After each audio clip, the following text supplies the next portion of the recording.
Time now for the Business Edge. Joining us is Madison Sargis. She's a quantitative analyst at Morningstar, here to talk about the gender gap that's happening in managed funds. Thank you for coming on the show. Thanks for having me. Morningstar did a study of 56 different countries, and what did you find, Madison? We found since 2008 globally, the rate of female fund management has not improved. In particular, at the U.S., we find that we're lagging behind other developed countries such as France and Hong Kong. Why do you think this is happening?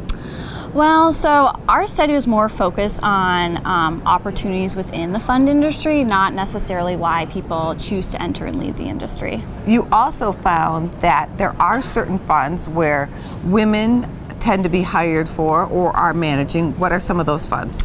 Yeah, so we find that women are more likely to manage passive funds, fund-to-funds, and socially responsible funds. And coincidentally, these are all growing areas of the industry. So are the women outperforming men with the funds that they manage?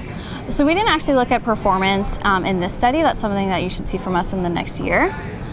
We did find characteristics, female fund managers, that we think will be good for investors. What are some of those characteristics? So we find that women tend to be more credentialed than their male peers, and also women have lower turnover ratios, which leads to lower costs, and we know that lower costs are better for investors. When investing, is this something that the average investor should be paying attention to? Does it matter?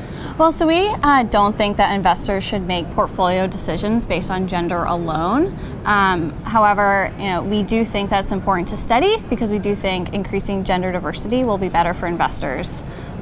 What else did you find going country to country?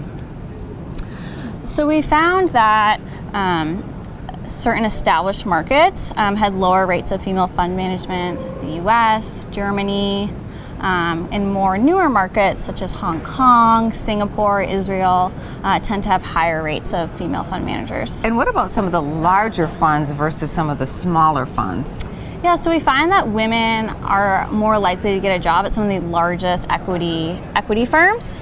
And we see that women are managing funds of all sizes these days. Well, that is good to know. Thank you for coming on the show and for that update. Thank you.